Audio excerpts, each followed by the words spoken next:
Olha, a gente vai continuar a falar das notícias internacionais. Chega aí o professor Leonardo Trevisan. Seja muito bem-vindo. Bom dia, professor. Bom dia, Roberta. Bom dia, César. Bom dia, Ricardo. Bom dia a todos que nos escutam, amigos. Vamos falar sobre esse caso aqui de desaparecimento, né, de imigrantes, porque, olha, o destino de mais de 1.000 imigrantes detidos na Flórida se tornou um mistério que preocupa advogados e também familiares. Homens que haviam sido levados para o recém-inaugurado centro de detenção, conhecido como Alcatraz dos Jacarés, eles desapareceram dos registros do Sistema Federal de Imigração. Uma investigação jornalística do Miami Herald revelou que, até o fim de agosto, cerca de 800 imigrantes já não constavam em nenhuma base oficial. Isso enquanto outros 450 apareciam listados sem nenhuma localização definida. A suspeita é de que muitos tenham sido deportados sem ordem judicial, transferidos sem notificação ou simplesmente deixados em um limbo burocrático, o que impede o contato de advogados e também das famílias. Entre eles está uma brasileira, a cineasta Bárbara Marques, que foi detida pelo Serviço de Imigração dos Estados Unidos após uma entrevista para tentar o Green Card. Desde então, ela está incomunicável. O seu marido é estadunidense, mas não tem conseguido nem mesmo contato. Ele é cidadão local e ele não consegue informação. Eu vou lembrar aqui que Bárbara é natural do Espírito Santo, mas vive nos Estados Unidos desde 2018, professor. Ela é também sobrinha da atriz Elisa Lucinda. Os casos estão se sucedendo, Roberta, né? E é exatamente o mesmo perfil de que falava o Jamil há minutos atrás. São invisíveis, Roberta. Esse é o ponto. Né? São pessoas muito pobres, são pessoas sem recurso. Às vezes, são pessoas que têm vivência universitária. Eu vou dizer, o mundo inteiro ficou muito chocado com a prisão de uma universitária que estava andando na rua e pediram documentos para ela e ela disse, eu estou sem os meus documentos, foi presa. Todo mundo assistiu jogada no chão, algemada. O problema dessa prisão não foi a prisão, foi que ela também sumiu. Ela foi levada a 2 estados contíguos americanos e os advogados da universidade não a encontravam. Nós estamos falando de uma instituição acadêmica do porte de Harvard. Do que é isso? Então, aí você tem os invisíveis e mesmo os visíveis. É o caso da brasileira. Não é? Marido norte-americano, cineasta, tudo isso tem uma explosão desse sentido. O tratamento é igual. Sabe, Roberta, o que tem no fundo disso é aquilo que mais tem me assustado na relação norte-americana com o quadro norte-americano. Os Estados Unidos, desculpem a expressão tão forte, estão se desinstitucionalizando, elas estão perdendo o respeito institucional. Aquilo que levava qualquer turista a ir para os Estados Unidos, que ele dizia, olha, aqui as leis funcionam, não funcionam mais. Esse é o ponto. A Economist fez uma capa na semana passada que é assustadora só pela capa. É o presidente Trump sendo o entrevistador, o entrevistado, o sujeito que segura a câmera, ele é tudo. Nós estamos falando dos Estados Unidos, nós estamos falando do primeiro PIB, nós estamos falando de tudo aquilo que representava o reforço institucional, o respeito à lei. O Jamil estava contando aqui agora, nesse minuto, estão retirando verbas de forma absurda. O que tem por trás do shutdown está meio escondido isso, minha cara, Roberto. O que tem por trás do shutdown é que os senadores republicanos e democratas... olha a capa aí. Obrigado. Está aí a capa. É isso.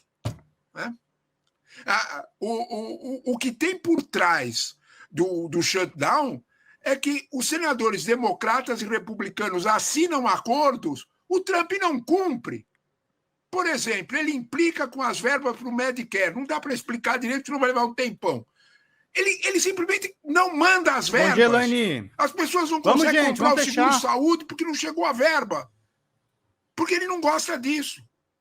Então, quando você olha para esse quadro, peraí, como é que o orçamento nos Estados Unidos é uma coisa absolutamente impositiva, é o Congresso que decide, assim está na Constituição. Ele não cumpre. Não acontece nada. Nós estamos falando do primeiro PIB do mundo, nós estamos falando daquela estrutura, né, normal em que a justiça... Quando nós olhamos para esse quadro, que a gente fica olhando para essas pessoas que estão vítimas, né, nessa situação, né, do jacaré, né, do abrigo do jacaré, né, o Alcatraz do jacarés. Desculpe, esse é só mais um fato. Eles só são os mais invisíveis. Mais de 1000, né, Roberto? Mais de 1000. Isso o que nós vemos, porque tem o resto que a gente não vê. Professor Trevisan, a imigração ela é importante para a economia norte-americana como um todo, para a agricultura, para a construção civil, para diversas atividades que o cidadão estadunidense não quer trabalhar naquela área. E aí o imigrante acaba ocupando esse espaço. Quais são os impactos que a economia americana já está sofrendo por causa dessa perseguição aos imigrantes? Já tem um impacto mensurável e isso também é um dos fatores que possa estar atrapalhando aí a popularidade do Trump, que a gente sabe está em baixa? Olha, primeiro ponto é esse, popularidade em baixa. Daí ele faz acenos para o seu eleitorado mais aguerrido, para o seu eleitorado mais radicalizado. Eu vou citar de memória, Ricardo, mas a Oxford Economics fez um trabalho, eu estou citando de memória, posso estar enganado no dado, mas o essencial é isso mesmo, de que o PIB norte-americano pode enfrentar a cada 1 milhão de deportados uma queda de 1,2%. A cada 1 milhão que você deportar. Porque o motivo, sabe o que é? É o seguinte... É cruel o motivo, sabe? Você não pode deixar a expressão deles, agora estou me lembrando bem, a expressão deles, você não pode deixar a maçã apodrecer no pé, né? Então você precisa catar a maçã, precisa recolher a maçã. Não tem o imigrante para fazer isso. Então você precisa deslocar um trabalhador com alguma qualificação americana para colher maçã. Para você fazer isso, é esse o cálculo pesado do imigrante. Você precisa pagar a ele um salário maior do que se ele for atendente na farmácia. Está dando para entender? Sim. É aí que explode. Porque você inflaciona o salário do atendente da farmácia. Porque o atendente da farmácia sai de ser atendente da farmácia para catar maçã. Não pelo salário do imigrante, pelo salário de atendente da farmácia ou um pouco mais. O que vai ser atendente na farmácia olha para aquilo e fala, eu quero ganhar mais também. É simples de entender. Isso tem nome clássico no economês, não precisamos falar disso. Nós precisamos explicar o processo, porque a tua pergunta é ótima, porque o processo precisa ser explicado. Por que imigrante é importante? Porque ele faz o serviço de cuidador de velhinho, porque ele faz o serviço que o americano não quer? Não. Esse serviço terá que ser feito. Alguém precisa catar o lixo, alguém precisa lavar o banheiro. Se você deslocar um trabalhador qualificado para fazer isso, você tem que pagar muito mais do que você paga para o imigrante. Você tem uma pressão inflacionária de salário, de vetor salário, que é muito alta. É isso que preocupa os economistas. Quando você olha para os 26 milhões de imigrantes que estão nos Estados Unidos, olha o número. Nós estamos fazendo todo esse escândalo numa população de 330 milhões, são 26 milhões só. Não adianta a gente, não chega nem a 10%. A gente fala de coisas que não têm sentido, é inimigo fabricado. Então, quando você olha para esse dado, você percebe o risco que tem de você provocar salário inflacionário. E aí você vai escalonando para as áreas mais produtivas da economia. Quando você escalona para as áreas mais produtivas, porque aí você tira o atendente de farmácia, o cara que vai ser atendente de farmácia saiu de outra coisa e vai receber mais. Esse processo, essa espiral inflacionária, preocupa demais. É isto. Quando todos os outros presidentes que não exerceram deportação, o Obama deportou mais, todos eles procuravam cumprir a lei e não fazer grandes estardalhaços para não implicar em maior pressão inflacionária. É exatamente o contrário do que faz Trump. Isso vai ter um preço.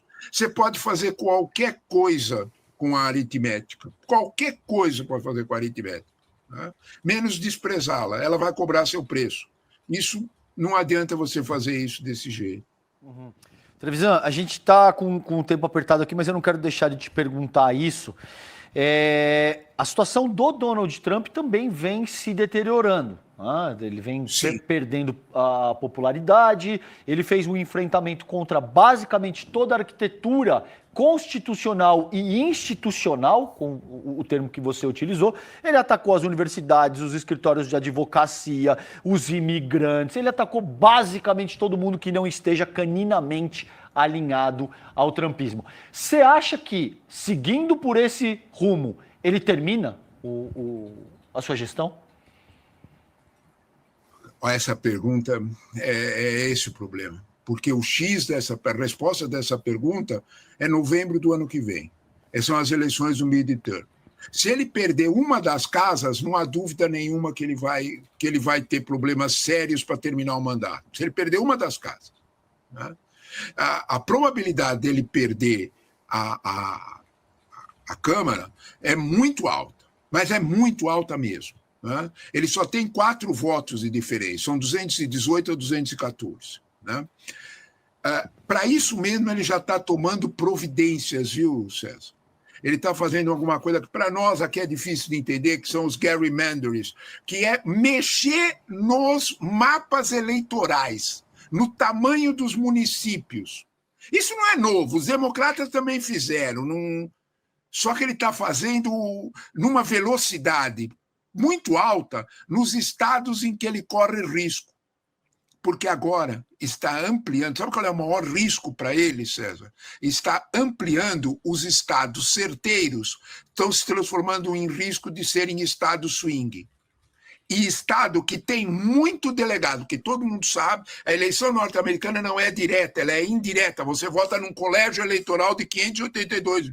Então, é nesse processo que ele está mexendo. Né? Como é que vai juntar para ter o número de delegados? Porque ele está vendo que estado republicano, que tem um número de delegados maiores do que os estados menores do swing, estão se transformando em estados ameaçadores. O que você lembrou é fundamental para entender Trump. Ele está com 37% só de apoio. César, você tocou num ponto central para a gente julgar o governo Trump. Né? É o seguinte, ele tem o menor apoio nesse tempo de mandato. Você tem que pensar que ele entrou em janeiro, nós estamos em outubro. Né? Ele tem 9 meses de mandato.